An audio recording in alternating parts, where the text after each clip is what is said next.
It's 8 a.m. Workout time.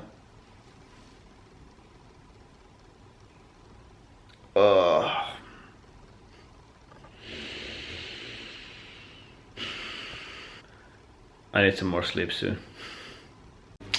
Right, good morning. Yesterday's vlog, you saw me talking to Barra a little bit about his diet, and as I said before, I think it was in vlog number 56. I started talking about the new year and how you want to get fit in the new year, and I wanted to share some of my experiences of it. I've done a lot of personal research in the subject in the past few years, but due to my work, very often being a musician and first of all having very antisocial hours, second of all do a lot of traveling. For as long as I can remember, my weight was just going up and down.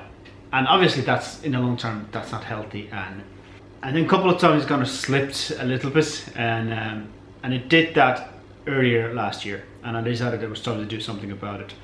I made a big point about it that I completely cut out beer out of my diet, which those of you know me from the past know that I was a massive beer lover. A little bit too much beer lover. I haven't cut out like alcohol completely. I still occasionally have wine, but it's very, very rarely. Mainly when I'm on holidays. That's kind of when I allow myself the holiday time to have wine. If I'm on traveling with the band, for example, I wouldn't have any alcohol or anything like that. So I'm gonna share you with a little bit of the details. So I'm sorry if this gets boring for some of you. If diet is not anything that interests you, skip on to tomorrow's vlog or something. Basically, what I did from all my personal research and experimenting over the years with different kind of diets and everything, I knew that the best one for me personally is the ketogenic diet, which is high fat, medium protein, and very, very low carb diet. Carbohydrates, they just balloon me up, they swell me up. I feel very swollen all the time when I eat them. I have tried over the years counting calories very carefully, and I personally believe that the whole concept of calories in, calories out, you burn a certain amount of calories and you need to replace them with a certain amount of calories. If you have a calorie deficit, you will lose weight. I think that's utter rubbish. It's like saying that the fuel doesn't matter. As long as you have the fuel, you're fine. Or as long as there's a deficit, you will lose weight. And your body reacts so differently to different kind of ingredients and different kind of nutrition. So I think that's all rubbish. I'm not here to convert you, but I'm just saying that's what my thinking of everything I'm going to be telling you is based on. So what happened? It was back in May last year. Towards the end of the May, I cut out the beer and went on ketogenic diet. I had hit 90 kilos at that stage, which to me it started to be on the high end. It's like, yeah, a little bit carrying too much weight. Between that time and then towards the end of the summer, early September, I've dropped, I think it was 7 kilos at that stage. Because when you go on ketogenic diet, the weight does come off really, really fast. Now, my biggest worry every time I lose weight is that I'm just burning muscles. I don't care so much about what the scale says. I care about that I have muscle mass, because I believe we need the muscles to keep us strong, because otherwise if you don't have the muscles, your bones, they need to do too much work. And that last summer I did without changing anything to do with my exercise. I didn't have any kind of regular exercise routine, and the whole thing was that when you go into the ketogenic diet, and that's what I said in the earlier year, that what I wanted to do was cut the carbs, the sugars, the white flour, the pasta, the rice, and that kind of stuff, potatoes. You don't have to do any exercise in the beginning part, because you will lose the weight. Somebody made a great point, and I love this, that you cannot out-train a bad diet. Like, the diet is the number one thing. You have to sort out your diet. Very, very important. Once you have the diet sorted, and once you will start seeing the weight come off. But something else happens in a ketogenic diet, that after a certain amount of time that you've been on a ketogenic diet, you start feeling the urge to do more exercise. Again, because of my work, I travel a lot, so I did have breaks from the ketogenic diet throughout all throughout the year, and I will always have them because it's difficult to maintain when you're traveling. Some places are more successful, some places less successful. Like last summer, I was on a little summer tour, which was about two weeks. Then I had another trip to Denmark. We were on the holidays in September for 2 weeks in Italy. I had one trip in Germany. I have another trip in Poland. They're both on a couple of days or weekend trips. Then I was over in Israel, and then went back to Poland for the Christmas and New Year. So all in all, I'd say I was about 7 or 8 weeks of the 7 months traveling, and probably not sticking to the diet. But in September, I started doing weights again, and that went on for, I did about a month solid of just weights. Then again we went off into Poland. When I came back from there, I started running, and that really was, I did feel like it was my body saying that, look, let's move more, let's move more. Like I wanted to do that. It wasn't like, oh, I have to do this. And I put that purely down to the ketogenic diet. And the weird thing is that every time I slipped off it, like every time I was traveling somewhere that I was staying with people, and you know, I was eating even the worst, like the sugary stuff, as soon as I got back, I had this urge to get back on the diet and urge to do more. So yeah, now I'm down to 80 kilos.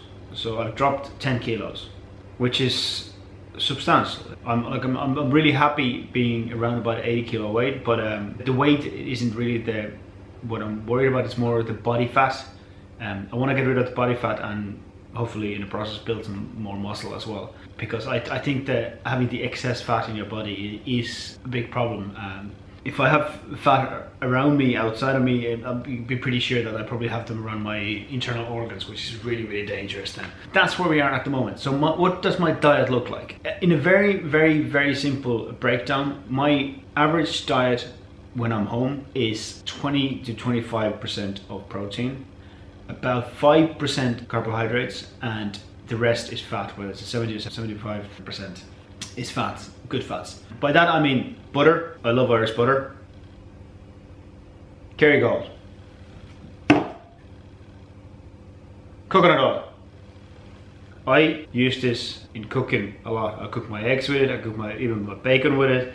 Sometimes put it in my coffee. Spoonful of the wonderful Irish butter, a spoonful of coconut oil, into about 450 milliliters of coffee, and you got bulletproof coffee. Don't mind the fancy stuff, and it's delicious. I know people call it butter in a coffee, that's disgusting. What is butter made out of? Cream. Think about it. I eat a lot of eggs. I eat spinach, I eat broccoli, I eat avocados. Absolutely love avocados. Chicken, especially when I'm on the move, I like the chicken wings in the Porterhouse are excellent, so try them out. Just watch whatever sauce it is. In Porterhouse there's a lot of options, and one of them is it's just salt and chili, which is great, you know, it's just sprinkle salt and chili on the wings, and they're delicious. And I've tested, and they don't interrupt ketosis. Macadamia nuts, love them. Oh yeah, flax seeds. This stuff. Put this in a bowl, and I mix it with almond milk and a handful of blueberries. Delicious. So that's a rough idea what my diet looks like. As I said before, I didn't worry about the exercise for the first 3 months at all, and I was losing weight. If you want to lose weight and get fitter, I want to help you make it easier. And I'm only doing this because I believe in this stuff, and I believe we've been fed with a lot of lies for years. I want to be part of the bigger picture where we see change. We see people getting healthier and eating healthier, living healthier lives. But there's too many powers that be that fight against it. So if we all don't do our bit, we never see anything happen. So I'm hoping that 2016 will be a healthier year. I'm definitely going to make my damn surest it will be a healthier year for me. Still, I'll be traveling a lot. Between the balancing out, when I'm at home, I'm really strict. When I'm away, I let loose a little bit, so it's cool. It all works out in the end.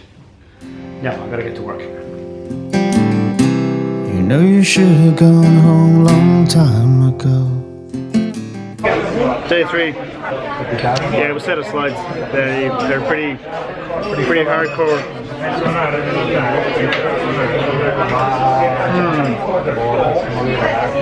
Brian's been hired as a photographer. See how this goes. Just press light first and then... Take pictures. I'm taking pictures.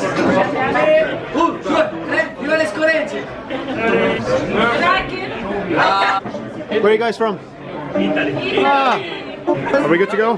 Yeah, we're good to go. Not from Italy. Alright, the last lesson of the week done. It's good. So again, Brian O'Shea and Dave McNevin, 2 banjos, savage. Broke a string, one of the alloys, the Dario alloys. And I posted a picture of it on Instagram, and Don from the Dario was literally 3 minutes after onto me, and he's sending a new set of strings. And that's what I call service.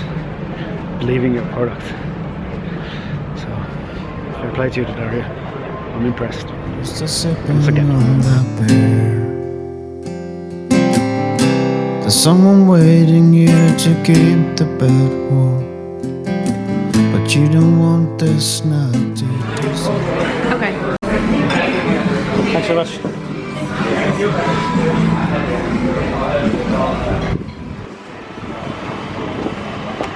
I take the first taxi, or one of them.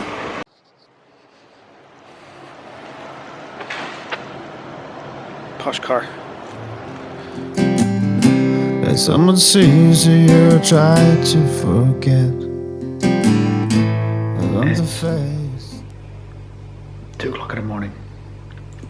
Again, but this is the earliest I've gone to bed this week, so I'm off the bed, and I'll talk to you guys tomorrow. Have a rocking day. And the music is fading out. You shout few more beers. There's nothing to cry about. Still you hold back the tears.